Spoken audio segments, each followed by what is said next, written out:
Good afternoon, LDS family. Uh, Today I want to go over some of the challenges that we're going to face here going into the spring for growing grass in the shade. I'm going to show you a few pictures of my lawn. I've got some Poa supina here in the shade that's doing really well. It's doing well right now because, as you can see, there's no leaves on the trees.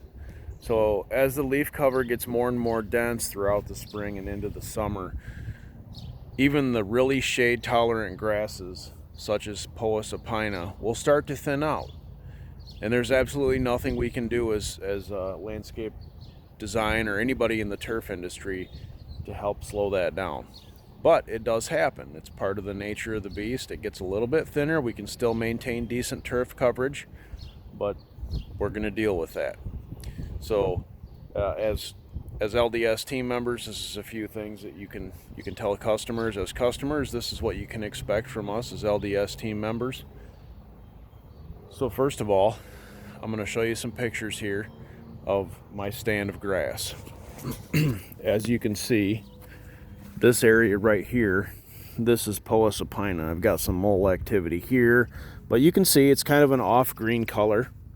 Looks a lot like annual bluegrass, but it is very shade tolerant and does a really nice job in the shade.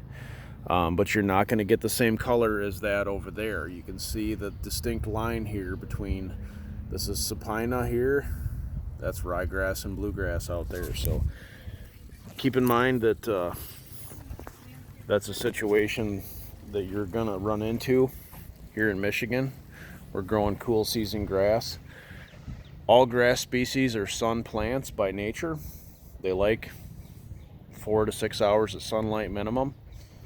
When you're growing them in the shade, they're not going to be quite as strong later in the summer months. So it's key to remember that as it goes through the summer, your grass stand may thin in the shade, but recover again in the spring. So another thing to remember here quickly is I'll show you my stand next to my house here. This is my stand of grass close to my house. You can see it gets quite a bit of sunlight here, and it looks really good. But it is off green color, as Poa supina is, same color as annual bluegrass almost. But it does produce a nice thick stand of grass in moderate shade conditions. So just wanted to share those helpful tips with you guys. Always remember that over a period of time, you may seed your lawn in the spring. It may come in really, really well at first. Then you may get a year out of it in the shade, and it may look really good. It's going to thin out. As the grass gets mature, it requires more. And as the trees get mature, they cast more shade, and the turf gets weaker.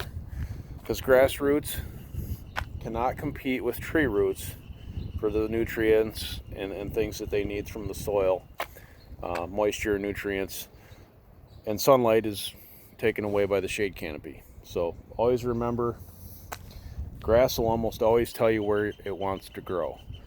You can go into shady yards in the back of people's houses and look, and most of the time the grass will form a nice bed line for you and tell you where it wants to grow. So as you guys know, I'm the operations guy at LDS, but all my background's in turf. Feel free to call me anytime, text me, whatever the case may be, but that's your turf tip of the week. Thanks, LDS team members. Look forward to seeing you guys tomorrow.